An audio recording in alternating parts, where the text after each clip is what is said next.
What's up and welcome to the Level Health Podcast. Today, Josh is interviewing Patrick Ryan. Patrick is a personal trainer, Precision Nutrition Level 2 certified, and the founder of Aware Online Coaching.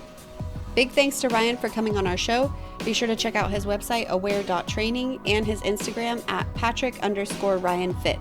We'll have both of those linked in the description below. Thanks for listening, and we hope you enjoy the episode.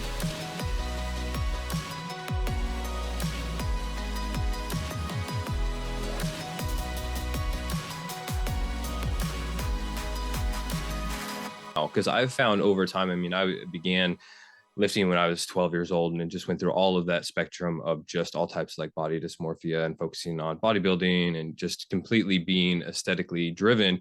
And now as I've entered my third decade of life, I'm looking, okay, how can I actually, about 5 years ago, I made that switch, but now that's really what's driving me. Is that kind of similarly with you?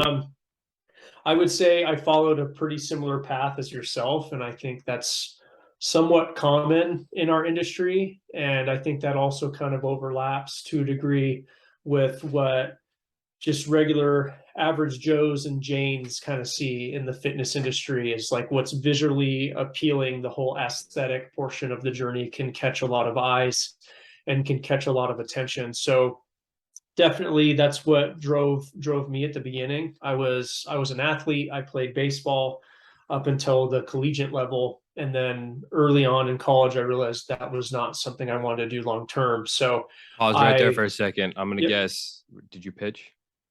No, I was an outfielder actually. Oh, really? Okay, so, yeah, that would have been my second guess right there. Yeah, so through high school, I played out the outfield. I pitched in little league and stuff like that, but was an outfielder.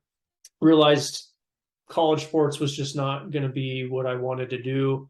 I wanted to do something different, not have as much regimen, but it's just interesting because I traded one regimented thing for another super regimented thing. And I think what's really unique about, I guess at least my journey was, let's see, it was the end of my freshman year of college. Went through a very traumatic breakup at the time, and it was very difficult for me to learn how to process that. So I gravitated to a place of over control, which was exercise, tracking my food, and that blended into 3 years of bodybuilding. So kind of similar to what you're talking about, and having a pretty, in hindsight, of going through my own trial and error of having a pretty disordered relationship with my eating, my exercise, my body image, all that kind of stuff. Push that to the highest extreme I could. And as a result of pushing that to an extreme, it prompted me to pump the brakes, as they would say, and make some adjustments around how hard I was pushing myself, and realizing, okay, with how hard I am pushing myself with my exercise and my nutrition, this actually isn't adding years to my life. This is, we're reaching the point of diminishing returns as far as what I'm doing. So it was really in my mid-20s. I'm 32 now. It was in my mid-20s that I started just really exploring other types of exercise, other types of nourishment. Like we were talking about, through, I always had an affinity for the outdoors, and as an exercise scientist, I've got my degree in exercise science. It was really fun for me to geek out on that element of things and just figure out, oh, okay, my exercise can actually can fuel my involvement in the outdoors and doing other forms of exercise that aren't just solely in the gym. So when I finished working at a big box conventional gym 2 years ago at the beginning of the pandemic, it really just prompted this rather seismic shift of, yeah, I work for myself. I'm an online coach, and I can help, just through my own trial and error, help guide people through a little bit more flexible and malleable of a space when it comes to their relationship with exercise. Because a lot of people just know they're trying to jam a square peg into a round hole, of only doing, okay, in order to get healthy, I got to get a gym membership. In order to get in good shape, I need to go to a gym. And the pandemic really shook that up. So through my own, like you're talking about with your experience, I saw an opportunity to pivot and see exercise as an opportunity to serve as a springboard for more play in my life, and in my days, in my weeks, and my months. So yeah, mountain biking, road biking, hiking, I would say are the trifecta, so to speak, for me right now. I think that a big part of what it seems you're trying to do, as well as I, and actually on the call, I had a podcast with Alex Cartmill last week, and we talked about this quite a bit, is deconstructing the public perception, the unhelpful narratives about fitness. Because as fitness professionals, you think, oh, we're out there making it easier for people to achieve their goals, whatever those are, to live healthier, happier lives longer. But in reality, I found that oftentimes fitness professionals are actually making it less likely. And that's because they're bringing all this baggage and these ideologies and these thoughts, that preconceived notions about how people should lose weight or gain muscle or exercise in general. So but your background, as I noticed with mine, really colored, kind of changed how I really approach people on just like, from a person to person basis. It's actually I cringe a little bit when I look back at some of the ways that I changed as a professional, because the way that I interact with people early on in my career was really not supportive of their goals or anything like that. Yeah, you're bringing. I think you make a valuable point. One thing I really think of relative to that is I continue to fall back on more of the element that I geek out on as kind of like a scientist, so to speak, or we'll just say exercise scientist. It's like you're constantly going through guided trial and error. So in the infant stages of your journey, well, as a professional, you are, or I can speak on behalf of myself, like as a professional, I was dabbling in the things that most people that we work with do, right? So like they fall within this all or nothing, black or white dynamic and relationship with exercise and their eating. Well, yes, you could look back, or at least in my opinion, you can look back and cringe at it. Like, sure, to an extent it makes me uncomfortable, but also to another extent it's like, well, that was kind of part of my job. Like my job is to explore those areas. Being an outdoors person and liking to adventure and explore, it's like to look at an area and be like, I have no idea what that area looks like. It intrigues me. I'm going to go trek out there. I'm going to explore it. I'm going to document it, and I'm going to go through that trial and error. So like, to a certain extent, I don't necessarily regret it, because in order to it made it easier for me to relate to people who are about to start along that path. So like I get where you're coming from. Like I think um a couple mistakes that many of us fitness professionals can make is we impose what works for us onto other people, and that's where it can become, like I said, more of like jamming a square peg into a round hole, where it's like, okay, this worked for me, so if this worked for me, this is going to work for you. As opposed to, I think what you're getting at is viewing it, I call it, coaching is a storytelling experience, and working with a coach is a storytelling experience. So it's way more gray area compared to black or white. So like I need to be really focused on being interested and not interesting. So really focusing on understanding your life story and continue to work with you on peeling those layers back to find out what you actually need. And if it's in alignment with what I'm good at and what I have found has been helpful for me, cool, I will guide you in that direction. If it's not in alignment with my wheelhouse, I guess you can say, it's also my job and my duty to know when I need to refer out and recommend somebody else. And as somebody who has come from the corporate, or my inception into the industry was within the corporate big box gym kind of road, I guess you can say, or path, like it has been for many coaches, there's a lot of scarcity that I was kind of raised in as a coach, to where it's like you don't refer out and you just take as much as you can get, and you make as much money as you can, because you don't know if you're going to lose a client or not. Whereas as time has gone on, I've grown into a much more relaxed, abundant mindset, where it's like, it's no, my job is literally to help you. I'll have conversations with people all the time to see if they need help. And sometimes I'm able to help them, and other times it makes more sense for me to connect them with another coach that's actually a specialist in what they actually need help with. You mentioned a couple things there. First, the gray area, and you mentioned there's a kind of a gray area, and that it's kind of an art in coaching. And I think that it's mostly gray area. I think that because you have those like like yourself, I'm consider myself have a scientific mindset. I love science. It's very comforting to me. It was until I got sick of school, but um being able, you can't really have that scientific mindset, that iterative mindset, though, if you're coming in with these ideologies and this authoritative approach to where I'm the gatekeeper, I have the secrets, and we're going to do this and it's going to be right. I always tell people that right out the bat, we are not going to be right out the gate. We're going to have to adjust, and we're going to have to individualize.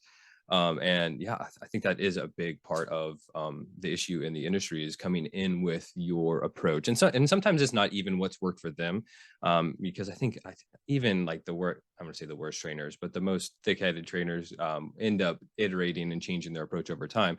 But I've seen it more often, just as often rather, where you're using the same approach with every single client. And it's just, oftentimes, I'm sure you saw this in the commercial gym. I worked at Gold's Gym. It's machines. It's using, really basic and really just not appropriate in terms of like difficulty, even just not appropriate in terms of that's what that person needs at that time. Right.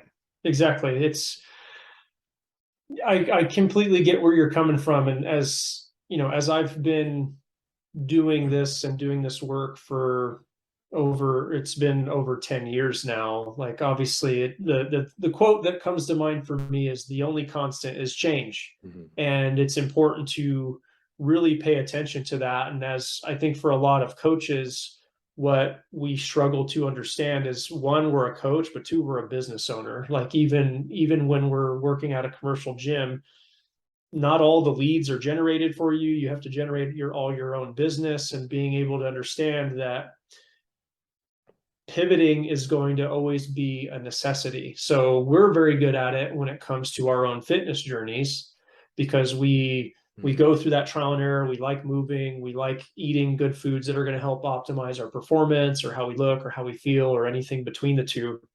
So always knowing that there's an opportunity to pivot. But I think a lot of us, or I dealt with it in the early stages of coaching, is really struggling with acknowledging, like, okay, it makes perfect sense that I needed to pivot, and I'm always having to pivot. Like you and I have been talking about in the beginning of this call, like, we had a particular training paradigm that worked really well, maybe in the beginning of our 20s, in the early 20s, and then we had to shift, and then we had to shift, and then we have to shift.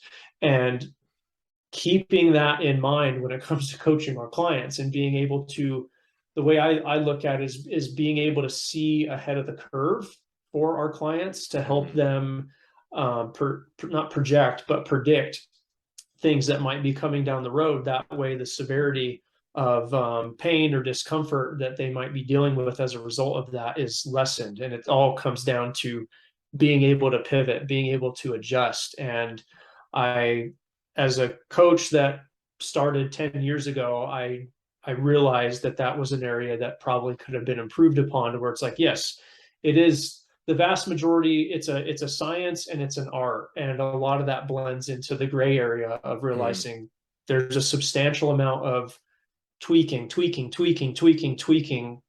infinitely through an infinite timeline. It's not this rigid binary of like, okay, you just do A plus B and it equals C. Sometimes it's A plus B equals D plus E divided by F. Like, it can be all over the place. But that's where, in my opinion, the industry, in my genuine opinion, the industry is needing to move into a space where it's more holistically rooted, and it's going to garner a greater amount of depth in the coach being willing to truly take the time to lead the client, and the client understanding that in order to make the change you want to make, you've got to be willing to share with me more information about your life. And that's part of the reason why I left the big box and the conventional coaching space, was because it just was really frustrating to be working with a client 1 day, 2 day, maybe even 3 days a week. So anywhere between an hour to 3 hours a week.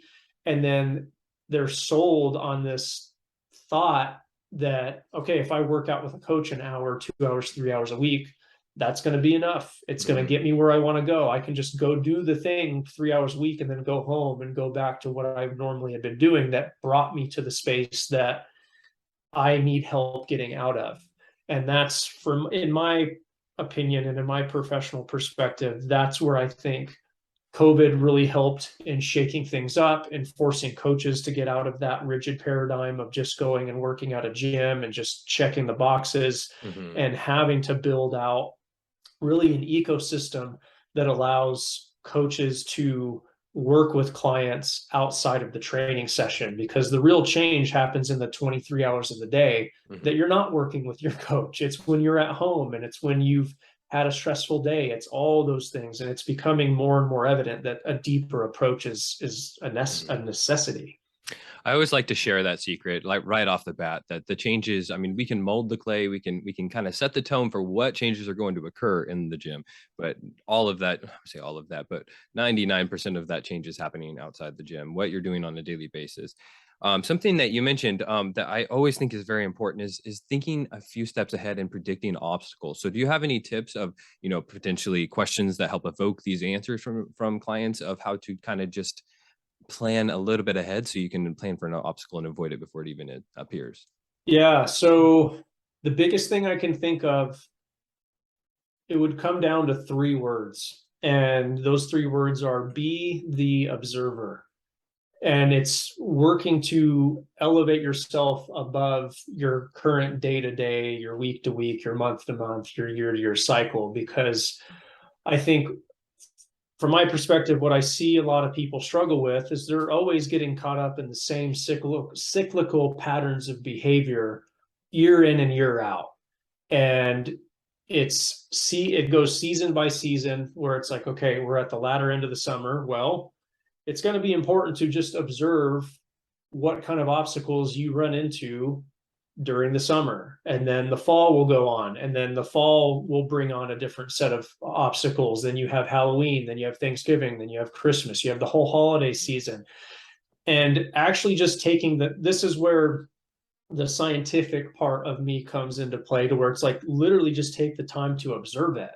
Because what I think a lot of people get so caught up in is they react their effect to whatever is happening, and then the season passes, they forget about it, they get into a new routine. But it's just like, hold on, you're going to travel again at some point in time, you're going to have birthdays to attend, you're going to have holiday parties to attend.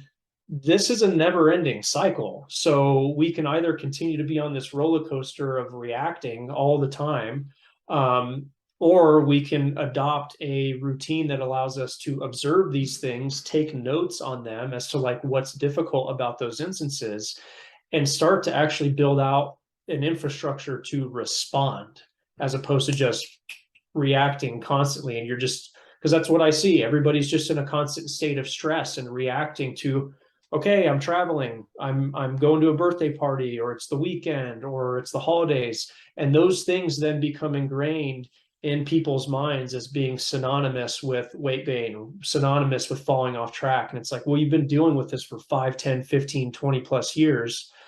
It's time to just actually observe them and become present with them. And then we actually start to demystify them. So you can sit with the boogeyman that's been in your closet your whole life, and actually sit with it, interpret it, understand it, and be able to make adjustments. So my recommendation is, you got to be willing to just sit with it and observe it, as opposed to reacting all the time, and that reaction being rooted in, okay, you throw your hands up and say, screw it, and I'm not going to do this anymore. Or you end up overindulging with alcohol, or overdoing it with food, or any other means of trying to regulate you're using external things to try and regulate your emotional response to that. So you are the observer is really what it comes down to at the end of the day, to start and plant that seed. Yeah, that's great. I mean, it seems to be driving awareness is a big part of your messaging. And just from a practical perspective, it seems to be absolutely crucial. And this kind of reminds me of another aspect of this, which is a little bit in like the day-to-day realm, and that's just being realistic with your approach. But that does require that you observe and you're honest with yourself, and you really, because I mean, how many times have you seen somebody just bite so much more off than they can chew? And I mean, anybody that would have looked at that situation objectively knows that you're not going to hit Orange Theory 7 days a week. You're not going to be hitting your 20 grams of carbohydrates and your 800 calories, and you're going to end up causing. And it comes down to just the same thing that I ask trainers and hope trainers to do, is like, is your approach congruent with the results that you want? And again, that comes down to a little bit of a scientific mindset. And of course, then we have to consider, that's a human being and there's behaviors, and that's really where the rubber meets the road. But if we're looking at it and, we are going hyper restrictive and super focused and just dedicating ourselves to it, right? And we think that's going to happen without a lot of buildup over time. And then again, we just end up in this like reverberation. I see it here a lot because maybe a little less so down there, but seasonally, you are just right now, you're not going outside. You're not going for a walk for most of the day because it's 111 today. And then other parts of the year, the sun's not out for 6 months. So we are kind of in this big cycle of just huge swings in movement and just daily activity. So yeah, exactly. You have to consider those things. If that's a reality, let's be a little bit more kind to ourselves with how we are approaching things in those months when it's just not realistic for us to achieve or, actually focus on intentional weight loss or whatever the goal is. Sure. And like what you're talking about makes me think of the pandemic to a pretty heavy degree, to where it's like we're all living within a season, within a season, within a season, right? Like we got the season of summer, but based on what kind of life you live, there are current routines that are in place that are part of that. Based on where you live in the world, it could be a different type of weather that you're always trying to acclimate and adjust to that season. And what the pandemic did is it highlighted all these weak spots that many of us had, that we were really able to just get away with because they were on such a small, but they were frequent, but they were on such a small scale to where we were able to kind of brush them off. But like the pandemic, I say it shook up the proverbial snow globe, in that all of these patterns of behavior and thought patterns we had when it came to our relationship with exercise and good nutrition, the rug got pulled out from underneath. So like what you're talking about as far as, okay, it's the summer, let's be realistic. What adjustment? And that's where I come from as far as take the time to observe how the summer is really difficult to maybe get a lot of movement in. So rather than trying to force it when it comes to getting certain particular types of movement in or frequencies of exercise or whatever it might be, take the time to see that as an opportunity to pivot and to adjust and make tweaks. The weather piece being a good example, to where it's like, and that's where I see it blend in so heavily with the pandemic, where it was just like we lived during a time prior to the pandemic where any form of exercise that was done at your home, whether it be body weight or with minimal equipment, was scoffed at, and it was looked at as if this is not legitimate exercise. And then when you have the rug ripped out from underneath us, where it's like, oh, hey, guess what? You can't go to the gym. Well, no game plan or no preparation had been made to really take a look at your home. And that's why I'm so big on online coaching, because it's like, I get to work with you at your home. I get to work at you in the space where truly the genuine change takes place. So then you have the pandemic come around and people are forced to be with themselves. They're forced to be at home. And then it's a matter of whether or not people are willing to take an active inventory of, is this place that I call home actually conducive to the lifestyle I want to live? Do I need to make an adjustment of my inside, my home, where I'm living the vast majority of my life now, and adjust that to such a way and in such a way to where my well-being isn't contingent upon as many external factors. Those external factors of like, I got to get in my car, I got to go drive to the gym, I got to be able to have a gym membership, and then I got to do knock all these check boxes out. And I think that's something worth keeping in mind relative to this seasonal aspect of things, where it's like, okay, being able to pivot and make an adjustment, knowing that, hey, summer is coming around. I know I need to have maybe a little bit different of a routine in the summer, and then fall and winter is going to bring on a completely different set of kind of game plans and action steps based on where you live, based on the weather, based on whether you have kids and there are seasonal aspects to their sports or their activities. All that stuff comes into play, but none of it is ever going to be changed if you're not taking the time to just observe. The way I kind of view it is like being able to sit amongst the storm. Even though you're going to have an off season where this summer might be really bad because it's super busy, but there's an art to sitting amongst it and actually being able to witness the storm and be like, yeah, this isn't preferable, but there's likely going to be another summer next year. So next summer, I'm going to be way more prepared on how to handle that, as opposed to freaking out and losing my mind over why it's not working the way I want it to work right now. We've got a lot of life left to live. The mindfulness piece, I think, is only becoming increasingly more difficult for people to not even accomplish, but to practice, because I don't think that there's ever, as something that I've worked on quite a bit, I don't think that there's ever an end goal where, you sit down and meditate and every time it's just nirvana and you don't have to work at it at all. But it definitely is a practice. From the coach's side, though, what I'm hearing a lot from seems to be the importance of, and it goes, shouldn't be a surprise, but communication. Because if you're not communicating, I mean, you have to know as much as you can, especially in the online environment. I think I talked about this with Alex about the compromises that you have to make when you are working online, but that does not mean that you cannot have incredible communication with people in an online environment. And that's so absolutely crucial. I don't think that's something that you can go directly into. That's not to say that you can't go directly into online training and be a great trainer and get great results. But I think that being able to effectively communicate, it takes reps in person, it seems. I would agree to an extent, but I almost feel as time goes on, I am very confident that there will be newer and newer generations of coaches that don't need to coach in person. And I'm more so heavily rooted in, so like to give some background, I was doing online coaching in 2012, 2013. So I was doing it during a time where most people were looking at online coaching as just like, yeah, I see it, but I don't get it.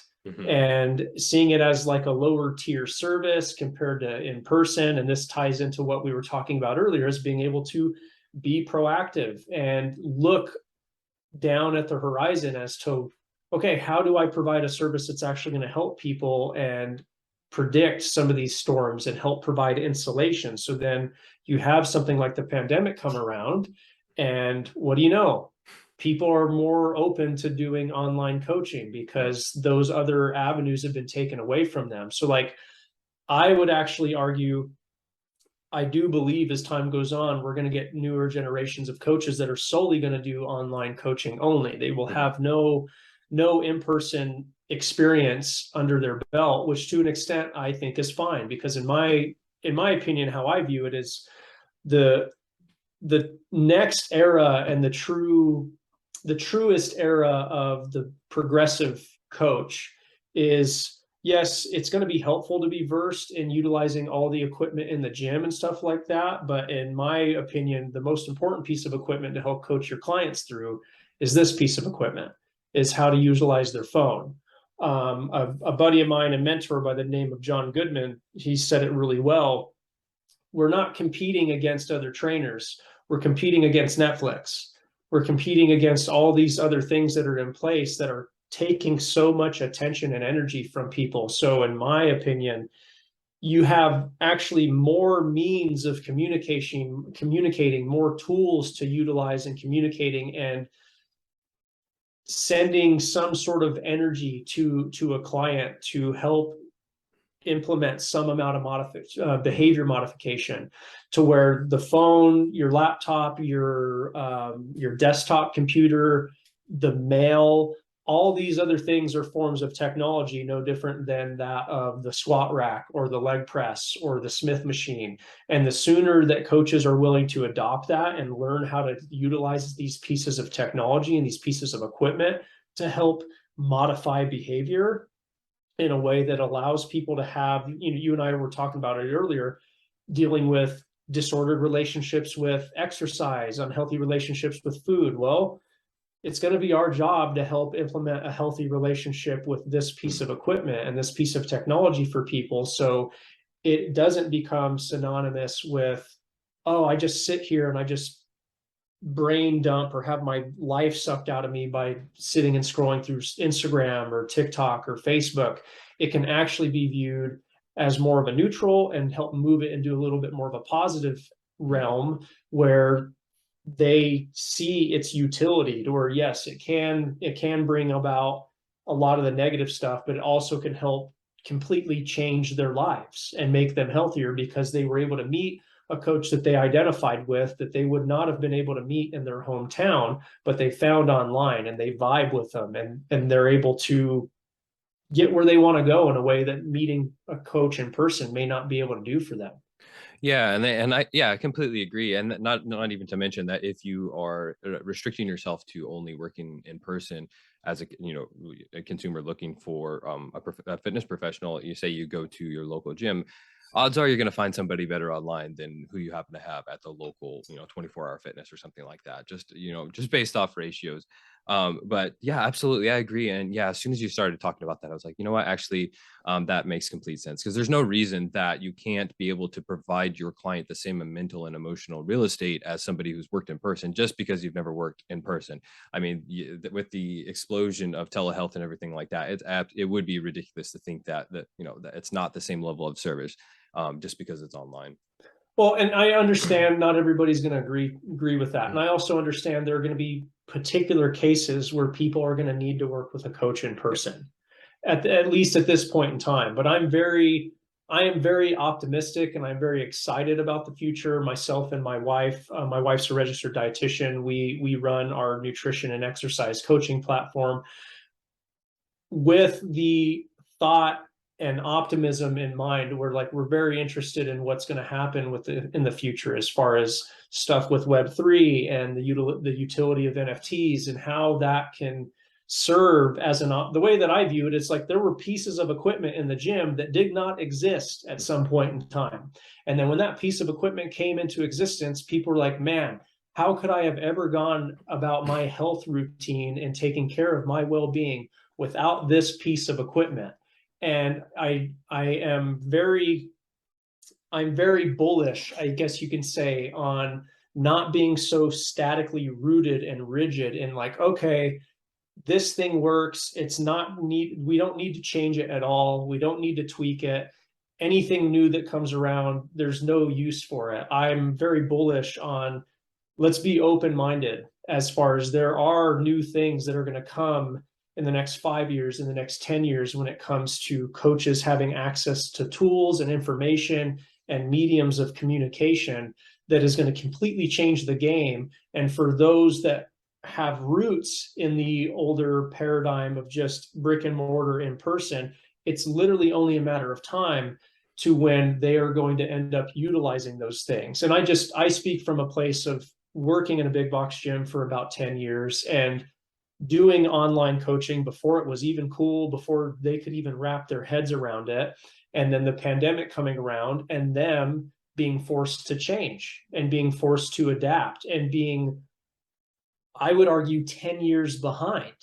And also speaking with a lot of coaches, I used to do sales for an online coaching business course, and speaking with a lot of coaches over the last 2 years that were forced to adapt. They were forced to make adjustments, when prior to the pandemic, they were so rooted in this one way of coaching clients, when we're, as health coaches, we need to, or as personal trainers, in my opinion, we need to be willing to grow into a space of becoming human behavior specialists and paying attention to how people spend their time, how people interact with technology. All those kind of things matter, and being able to stay multiple steps ahead and finding ways to help people responsibly and healthfully navigate how they behave and how they interact with, say, the phone. So I do feel like as time goes on, there are going to be a handful of new things that come around where people are going to be like, how did I ever go my entire life without this piece of tech or this piece of equipment? Because it's made my life immensely better as a result. I think it'd be absolutely a little bit of a slow suicide to not at least be aware of these things that are coming out. It doesn't mean you have to jump on TikTok and start dancing as soon as they want that kind of stuff. Or the Instagram only wants reels. I guess we're doing real. In fact, we tried to upload a video today, and it was just like, it's going to upload as a reel now. Apparently, you can't do videos on Instagram. But a little bit of a sidetrack. You mentioned the going forward, becoming a human behavior specialist. I think that as a fitness professional, first and foremost, this is something we've mentioned time and time again already on this episode, you have to at least be human behavior interested. You have to be at least interested in what makes people tick. And again, this is just one of the beautiful things about being a fitness professional is you're a human as well. You are going to learn about yourself, and you're going to be able to observe these things in yourself. And then also, as you continue to grow as a professional, you're also growing as a person too. So it's kind of like killing two birds with one stone. I think it's pretty great. Yeah, it's very true. And I know you and I were touching on it earlier in the call, is like, especially if you are in this industry to genuinely help people and acknowledge that this is where I adopt this is where the business aspect of things and running a business overlaps with your own health journey. It's a marathon. It's this constant guided trial and error and trying things, making adjustments, making tweaks, and paying attention to how those tweaks, primarily in your health, what kind of results those adjustments yield. So that way you're able to get a better understanding of like, okay, these things that I changed and tweaked in my well-being, I'm very confident I can actually, in certain cases, I can implement those things and impart that wisdom on my clients, because there's a handful of things that I did and started dabbling in my early 20s, in my mid 20s, in my late 20s, and even to present day, that I'm seeing the opportunity. Like, I would be doing my clients a major disservice if I were to come across information that made my life immensely better for me and those around me, and not hand that down to them. And that's all rooted in being willing to be a lifelong learner and just being an active participant in your life and seeing what works and handing that over and what doesn't, and helping omit that way you're not wasting your client's time or energy. Yes, absolutely. The lifelong learning aspect is, I don't think you can get away from that as a fitness professional if you want to continue. I mean, it's just kind of the name of the game. So you've been in the industry for a while then, Patrick. So I wanted to ask you, how have you seen the industry change over the course of your career? And then where do you hope that it's going in the future? So I've been running an online business, like I said, since 2012, 2013. So I'm about at 10 years now, and I was doing online on the side as a supplementary thing. I started it because I could tell that my in-person clients, in my opinion, were not getting enough support. And what was built for me as a coach and what was built for the masses. So for a lot of people that see the Planet Fitnesses, they see the big box gyms. Yes, that can be helpful to a certain degree, but in my opinion, there's so much more depth to it. There's so many other doors that need to be opened as a result of opening that one door, that a lot of the big chain fitness facilities, in my opinion, just don't supply or provide. So as far as, what I had experienced in the past, I obviously have my own bias based on my experience working in a more commercial setting. It was just very rigid, and it worked for their business model just to make money. It wasn't very human centered at all. And that was part of what really motivated me to branch out in 2012, 2013, where I was just like, I'm not going to ask for forgiveness. I'm going to ask for permission. I'm going to do this thing on the side. We'll figure it out as we go, because I knew that I was able to actually utilize these things that most people might not see as having as much utility in taking care of people. I saw those as actually an opportunity to bridge the gap and create a better connection and a closer connection with people. So then the pandemic shook that up, and it moved the industry, in my opinion, in a very positive direction. But I do believe that old school brick and mortar approach, to a certain degree, is about 10 years behind, because they're now coming to terms with understanding that, okay, there is positive utility to online coaching, and they're catching up to that, but it's like you're 10 years behind. So as far as like where it's headed long term, I'm very optimistic, and this is kind of like my call. This is my call to action to all coaches, is if you are not willing to, this is where we're kind of talking about the human behavior specialist piece. If you're not willing to really pay attention to how people are spending their time, how people are expressing themselves and articulating what's going on in their life, they're doing it all online. They're spending time on their phone. They're constantly interacting with technology on a daily, an hourly, a minute by minute basis. And in my opinion, the coaching experience and really the human experience is going to become so immersive online to where it is going to become completely indistinguishable to that of in real life. And it is our responsibility as coaches to be on the forefront of that, learn kind of like what you and I were talking about earlier. It's like I kind of needed to push things to the extreme in my early 20s and doing the extreme bodybuilding, weigh your food, track your calories, be super meticulous. I had to explore that in order to help guide people through that if that's what they wanted to do. And when it comes to social media and our interaction with technology and our relationship with technology, it is going to become a full-blown immersive experience. And the health coaches and the personal trainers and the dietitians that are willing to get outside of their comfort zone and learn how those things work, learn how to interact in those spaces and be a part of that and be a part of in my opinion, the bleeding edge.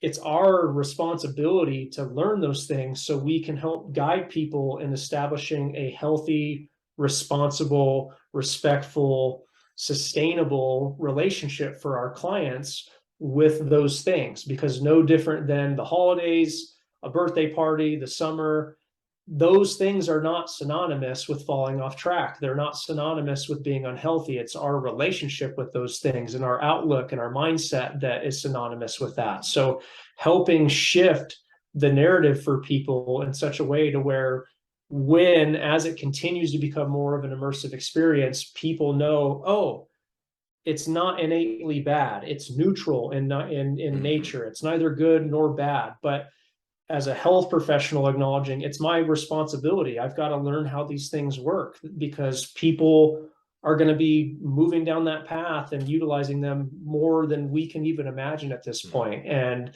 that's where I come from as far as I'm very optimistic because I think there's a whole infinite number of tools that we can utilize and find and discover that can help people live an even healthier life than they could have ever imagined compared to what we started in, or at least in my case, starting in the big box corporate gym setting and being at where I'm at now to being in kind of in my opinion, being in kind of the dinosaur age of coaching and then jumping to more of the bleeding edge of like, oh, wow, okay, this is what's happening in human behavior. This is what's happening in our relationship with technology, stuff of that sort. So I'm 30 years old. I think that you can probably attest to this as well, that if you look back, it's pretty surreal how much the fitness space has changed since I can remember. I mean, I started lifting 2004, 2005, just dabbling, but I really got just completely immersed throughout high school. And back then it was muscle mags, whoever the biggest guy at the gym was, you're slamming that nasty ass synthesis and stuff. That's just complete chalk. You're down in that NO shotgun.